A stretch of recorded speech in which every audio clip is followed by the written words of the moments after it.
والله ان شاء الله نهار يوصلوا يسموا لنا ملعب عمر العبيد، خليه ياخذ حقه حتى شويه في الدنيا قبل الاخر.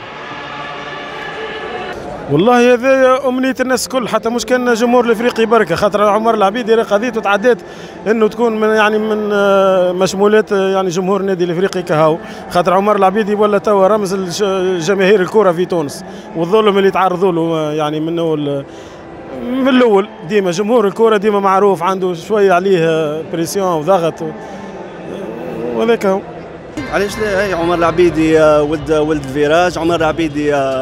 معناتها حكايته تونس كل سمعت بها، عمر العبيدي شهيد الملاعب، بوركوا با يتسمى استاد حمادي العقبي، استاد عمر العبيدي. معقول برشا، عمر العبيدي ان شاء الله ربي يرحمه، ولد الفراج والناس كلها يعرفوا هذا، والنادي الافريقي وتونس كامله تعرف.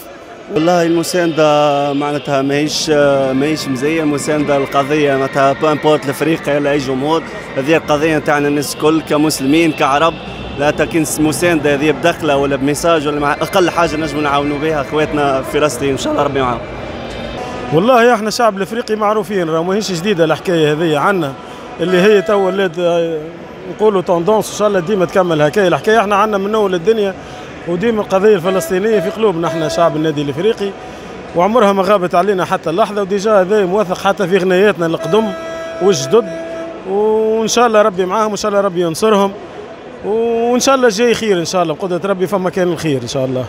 والله نحن الدخله نتاع اليوم مش نحبوا نساندوا الشعب الفلسطيني، وان شاء الله تكون ميساج واضح للعالم الكل، وان شاء الله يتحركوا ويعملوا نصرة فلسطين. بالنسبه للمسانده للنادي الافريقي وشعب غزه ان شاء الله ربي معاهم، بالنسبه للنادي الافريقي هي القضيه الوحيده بالنسبه لغزه، ونتضامنوا الناس كلها مع اهالي غزه وان شاء الله ربي ينصرهم، وباذن الله فما كان كلمه الحق باش تتقال.